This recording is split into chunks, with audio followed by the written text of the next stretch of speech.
good listener. Yeah, no, you're here and you're on. Okay, yes, it is true. I am back in Sydney and I am here with Em Rusciano. Yes, that is definitely Em. We're here and we're here to talk about her new book. It's called Try Hard. She's wonderful. She's not feeling great this morning, but she's put it on for us. And I've also noticed she's wearing a bit of white, as I am. It's a big day for all of us today, isn't it, Em? It's a big day for anyone who cares about people with ovaries, people with Yeah. a heart. I'm with her. Even though we can't vote, it's funny how interested we are in the US presidential election. We can't vote. But, we can make noise on social media. I think the interest, I know we can't vote, but I think the interest is that, it is a country that we can't ignore, and that does have ramifications all over the world. So, it's not that won't have an effect on us. So I think to be interested is actually a good thing. Yeah. Our trade deals with China kind of hang the balance. Yeah, absolutely. Getting elected, so we can. We can. Yeah. We do care. China's kind of important. So what do you care about the most?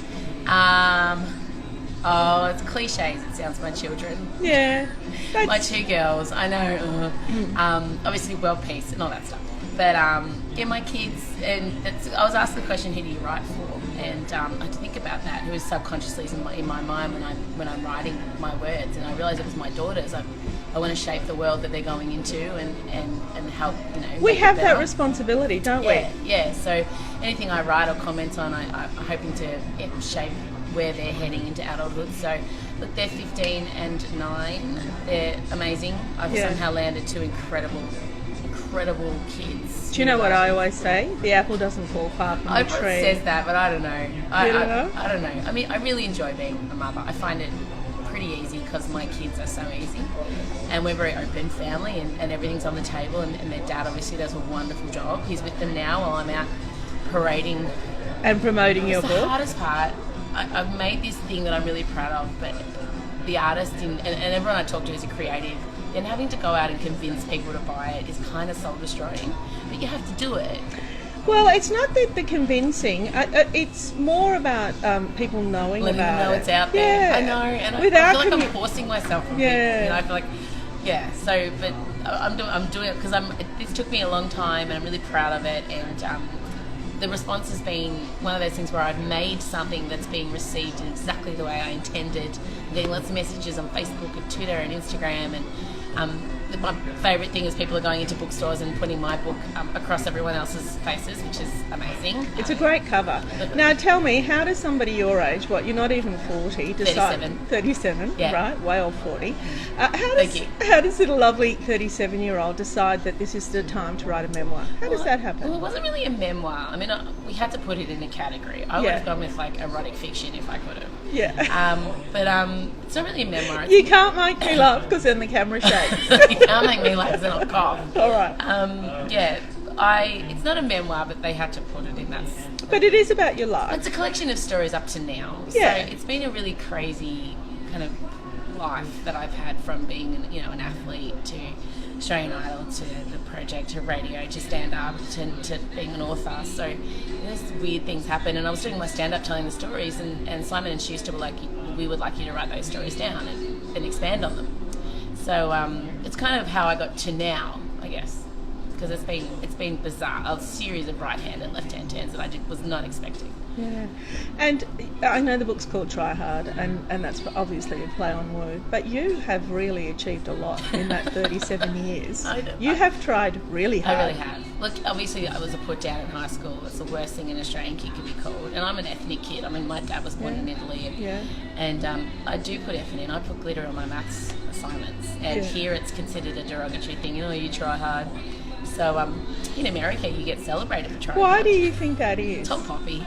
Is it? Everyone gets nervous about someone thinking they're better than them. Yeah. It wasn't the case with me. I just really was good at a lot of different things and enjoyed it, and probably was the most annoying, precocious person I was, because I was involved in everything. I've calmed down a little bit now. But writing the book allowed me to kind of reflect. I've always been really hard on myself and never stopped to kind of enjoy my successes, and assumed, low self-esteem performer, that what I'm achieving isn't that good because I've achieved it.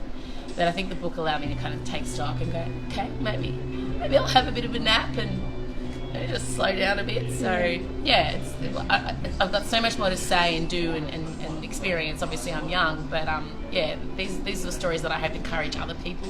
You're young, but you're also a role model for a lot of young women. I mean, I've got two millennials that I work with, Wow. and when I said I was chatting with you, they were absolutely over the moon. Good. So you reach and you talk to so many people of all ages. Yes. What, you've got over 200,000 likes on Facebook. Yes. And they're not just necessarily young women. They're not necessarily 40-year-olds. There's a big age range. They come to isn't there? well, I know a lot of 15-year-olds, like pretty much from 15 to about 70 is my range I've found, especially at the book signings. Yeah. A lot of teenage girls are coming along, which I'm rapt about. I want to be their role model. I'll put my hand up, and I'm imperfect, I'm flawed, I make mistakes, and I think that's important in role models. I don't think your role model should be perfect. Yeah. Otherwise it makes you feel inferior and subpar. So I'm glad to get my hands on that, the millennial and some of the Generation Z also. So yeah, I'm grateful for that, and I take up the mantle and I power forward for those women. But also I get a lot of gay men, a lot of young gay guys, because I am a gay man trapped in a straight woman's body who looks like a lesbian, so I cover all boundaries. The gay community have been huge supporters of mine, and I would lay down for them in a heartbeat. I love them. They've really supported my career at times when I've had no one. So yeah, I mean, it's everyone but straight men who get dragged along anyway, and then I end up winning them over. Yeah. So, we're just going for a clean sweep. Well, I mean, I think that's the whole thing about just listening and just being a bit more tolerant. And then you're winning them over because they're stopping and they're hearing. Yeah. Tell me, how easy was it to write the book, or how hard was it to write the book? It's really easy.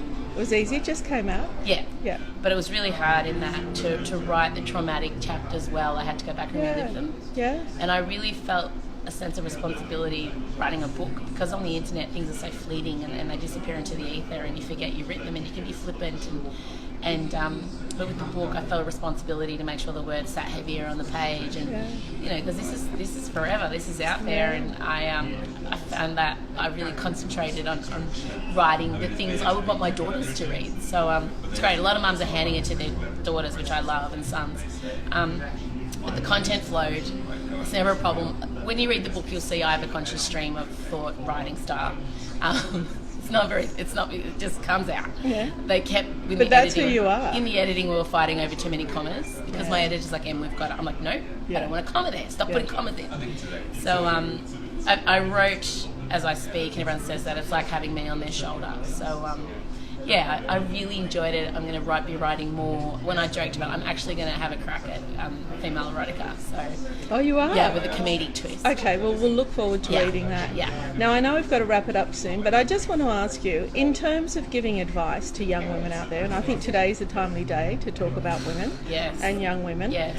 What would it be? What would, say, 3 points that you would say? God. I know. So much pressure. Back yourself. Back yourself. The thing that's worked for me is trusting my instincts and my gut. And if you stay kind of close to that, to your initial reaction to things, to the way something makes you feel, I don't think you can go too far wrong. I love that. That is a great point. I think that's what I tell my girls is just back yourself. And the world is full of people who will try and make you doubt yourself and how you are, feel, look, feel, think, all that, everything. Yeah. And I think if you can create a strong sense of trusting yourself, I think you'll be okay. I think that's the only point I would ever really say to anyone. I would never tell anyone how to live or think or do, but my mantra to my girls is don't take SHIT from anyone. Don't ever take. So that's another one. And you can do that in a nice, confident way. Just be respectful of them, but also don't forget to be respectful of yourself. I think that's a big problem with women. Women say sorry. When you bump into someone and it's their fault, females say sorry too much. I do that all the time. Stop saying sorry. Yeah. You haven't done anything wrong. We've had a few comments here. Dion said it's the truth, what you're saying, and she said that her kids are amazing. Julia said, wise words, Em, so very true in terms of the tips. And Coralie has just said, delightful lady. And Coralie, I agree with you wholeheartedly. I wish you were sitting with me right here talking with her, because she is all of that. No, she's a dog. Keep your distance, babes, because you know what you'll get from me. All right, my dear. Well, I'm going to let you go. You are incredibly strong, incredibly powerful, but so wisely. Your message is fantastic. Thank you. I love what you do out there. Thank you. Keep it up. Show me that book of yours before we go. Yeah. It's Here out she there. is. She's written it. Try hard, and she has tried hard. It's Em Rusciano. It is her memoir. I thank you on behalf of the Better Reading readers. Thank you to the Better Reading readers. Thank Yeah, you. absolutely. I hope the book sells its socks off. Congratulations and thanks for talking with us. Thanks, guys. Thank you.